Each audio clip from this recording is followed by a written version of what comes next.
Hey guys, Sko here, and today I'm going to be doing a commentary on August the Unmaker from my Guardian Druid point of view, the tank point of view. I've done these in the past similarly with Gul'dan and also Kil'jaeden, and you guys seem to like them a lot, so hopefully you guys like this video as well. If you do, then of course let me know in the comments down below. So, before I start the point of view, let me just tell you guys a little bit about the gear I was using in this fight. First of all, the legendaries I was using was the Guardian Druid chest. Obviously, the chest is one of the highest, the heaviest stat pieces you can equip. So having that as your highest item level piece in your gear is always a good thing. You know, huge stamina, huge agility, armor, of course, which is obviously less important for a Guardian Druid, but still. But I mean, the chest itself, you know, is by far the best Guardian Druid legendary defensively. So it's a pretty much safe bet for progress rating. The second legendary I was using was the trinket, and again, This is for reasons such as, well, the main damage you take in this fight, guys, is from the scythes, and especially as a tank, that's the main damage income, which these scythes obviously do increasing damage as they start to stack up, and so by using this trinket, it basically gives you another cooldown to use on one of the higher stacks of the scythes. At the same time, the trinket is obviously doing some nice damage when it's used like this, because obviously the full absorb of the trinket is consumed, and with druids having about 13 million hit points, then obviously that is indeed giving you a big shield and therefore returning big damage. I was using the 4-part tier 21, which, to be honest, I wouldn't necessarily advise this, because the tier 21 guys, the set bonuses are not really that great. The tier 20 set bonuses are superior, but it really comes down to what kind of gear you actually get, obviously, on the progress rates up until this point. A lot of it comes down to what is the best item level. And at the same time, guys, I actually managed to get the tier 21 helm piece that had a lot of avoidance on it. And talking about avoidance, I want to say that the gear I was using here was also, I used one ring that had avoidance on it, and one neck that had avoidance on it. For that, I dropped about 20 item levels on both the ring and the neck, which is not a big deal. But I managed to get my total avoidance up to about 18% on my character, guys. And why this is important is because avoidance actually reduces the damage of the scythes on the tank. And like I said, the scythes is definitely the largest damage component for tanks throughout this fight. It also helps with several other damage elements, of course. So having that 18% damage reduction to avoidance is absolutely insane. So I would highly recommend you guys get out your avoidance gear on this encounter and see if you can fit it in well. The only other thing we're saying, I guess, is the other trinket I was using was the trinket from, I believe, Agrimar. The trinket that basically freezes you in place for 3 seconds. It gives you like a massive absorb shield, like between almost close to 20 million. And then obviously it releases the waves of fire that does, you know, minimalistic damage, I guess, to the boss. But again, this is mainly to do with scythes. That being said, guys, let's actually start off the video and get this going. So, we have the pool timer here. I've already talked through quite a lot, guys. Phase 1, we've obviously done so many times. Phase 1 lasts approximately 2 minutes. The important aspects about Phase 1 is obviously you want to pick up the orbs and stack the orbs, so you can increase your damage, your damage reduction, obviously, if you pick up the versatility haste one. So basically, just wait through the first stack there. I then take this stack, guys. I actually end up taking 3 stacks here because of the way that the timers work. We found this to be the best case scenario in regards to both tanks trying to get the orb. And you can see me putting up bark skin straight away there for the second scythe. And then going into the third scythe, I had the trinket also up to soak the third scythe there, guys. I tried to pick up the orb. Unfortunately, I missed it this time around. The timing wasn't perfect. It must be said that Argus in Phase 1, guys, he does mess around with his timers a lot. They are very kind of like random.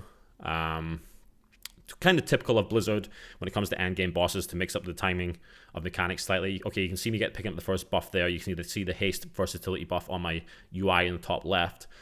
And basically we just rotate on 2 stacks of the scythe from here on. We're chaining potions, so we did the pre-pot and then we're doing another pot now to just push Phase 1 ASAP, because what we're trying to do is we're trying to eliminate one of the gaze of the Sargeras' gaze, because that continues into the later portions of the fight. And they get increasingly more difficult the more you've had. So if we can skip one in Phase 1, of course, we want to do that, right? And we just skipped it. We're going to skip it in Phase 1 with this DPS. But what I should also say is the way I use my cooldowns, guys. So you saw me using bark skin on the very first scythe. and you can see it just came up off cooldown again. Now that is kind of a combination of having the tier 21 2-piece set equipped, which reduces the cooldown on bark skin as a result of gore procs. And it is interesting to note that I did use bark skin first as my damage reduction cooldown rather than using Rage of the Sleeper, which would have given me a slight damage buff overall, and it would have also helped with threat generation, guys, because believe it or not, when you don't use Rage of the Sleeper, obviously on the pool, or when you first have aggro on a boss, it is very possible for the other tank to pull back aggro from you. Now, as a result of that, what we did what I did personally as a tank is I would commonly use taunt multiple times while tanking the mob just to boost my own threat, make sure just didn't pull aggro and suddenly scythe the raid and wipe us, right? But yeah, the way that I timed the cooldowns, I made sure obviously I had something up for the second application of scythe every single time, and the easiest way of doing that was to use the bark skin on the first scythe, and then use the Rage of the Sleeper on the second rotation. And then bark skin was up again earlier down the line, which let me obviously cover the second scythe down the line. Anyway, guys, we are in the second part of the fight right now. It's really hard to keep up, obviously, talking about this, but I'll try and do my best. Again, tanks here are responsible for soaking the big bombs, very similar to the heroic and normal version of the fight. And me and Just Wait are obviously just timing the scythes here to make sure that we are out in time to soak the big bombs. Again, you'll see us taking sometimes 3 scythe stacks, and again, you'll see me using the applicable cooldowns to make sure I survive that. Of course, Bristling Fur is an amazing cooldown for this. It lets you stack up multiple stacks of Iron Fur, which hugely reduces the damage of the scythe as well, because of course it's physical damage. You can see me using my trinket that absorbs like 18 to 20 million damage there, the one from Agromar, to soak the big bomb. It is worth noting, guys, that the big bomb does an absolute ton of damage, and if I didn't use that trinket there, even though I had huge hit points, like 25 million hit points or so, as being the having the buff, I would have died through that. You'll see that if I do end up soaking the second bomb in this fight, I end up using Survival Instincts and the legendary trinket to survive it. So yeah, this fight, even as a Guardian Druid, guys, who are normally super sturdy tanks, it really did feel like it. I mean, it really comes down to chaining cooldowns and knowing when to use your cooldowns where. Kind of planning that out in advance will help a lot, because there is a lot of very high spike damage in this fight. We're talking about high stacks of scythe, so you can see Survival Instincts and Trinket, and you can see it did do an absolute ton of damage to me there. Even with Survival Instincts and Trinket there, guys, it did about 16-17 million damage, I think. Okay, so yeah, basically going back to my point, guys, mainly what you're seeing through this fight from a perspective of a tank is that there is a lot of very high spike damage incoming. Spike damage in regards to the higher stacks of scythe, so like the second, third scythe onwards, and then also, of course, the soaking of the big bombs. So it's really about cooldown management, to be honest, when it comes to tanking in this fight. And so getting those timings down, using the exact same cooldowns at the exact stage of the fight, as you progress, will make things considerably easier for yourself. Like, so I don't know, get yourself like a notepad, get yourself like a Google Doc spreadsheet, just, note down when you're going to use cooldowns and where and when, and keep it consistent, guys. Progress rating is all about consistency. You want to do the same thing every single try. You're battling against a computer, right? The computer doesn't mix it up too much, even though, like I said, in phase 1, the timers do change a lot. So yeah, at the end of that phase 2 there, guys, we all died as soon as possible. The reason for that is because the sooner you die, the sooner your pre-pot cooldown starts ticking, right? So obviously we want to use the pot as soon as possible, as soon as we res, because we'll have all our DPS cooldowns and our trinket procs and everything will be reset. And so, of course, we want to die as soon as possible. The entire raid dies as soon as possible, and then as soon as we res, we're able to use our additional pot. So yeah, in this fight, guys, you are going to be able to use a lot of hellstones, a lot of potions, because you die so many times. So keep that in mind. And this point here is just a pure DPS in the boss as much as possible before the cast is interrupted at the very, very last minimal second there. Scripe actually took it easy there, guys. Sometimes he left it to almost like 0.2, 0.1 for interrupting. Believe it or not, guys, we did actually have one wipe over the 319 tries when Scripe didn't actually interrupt. But it only happened once. So here, guys, we're dodging the scythes, and I use Roar, as you can see on the screen. The command asking me to use Roar, and at this point, I'm just soaking the orbs. Obviously, like as druids, have got a massive hit point, massive HP pool, and both myself and the third tank, Nogger, our job at this point is pretty much just soaking the orbs, keeping them away from the raid, while also making use of that balance affinity, being able to, do quite a bit of damage to the boss from a very high distance, of course. And at this point, Just Wait's about to die on the scythe. He took the 5th stack. He dies. I pick up the boss. I move the boss to position. and then I statically keep the boss here. And again, guys, I'm just going to be chaining cooldowns to survive the scythe. So you can see I've got Bristling Fur up there, which is giving me my full rage pool, which is letting me keep up Iron Fur. And then as the second scythe's about to come, I pop my Rageless Sleeper. Boom, second scythe comes. And as the third scythe is about to come, I'm going to pop Bark Skin and also my Trinket. You're going to see that now. There you go, Bark Skin, Trinket, boom. And finally, guys, on the fourth scythe, you're going to see me use my second Trinket to absorb all the damage. It's coming in 1 second.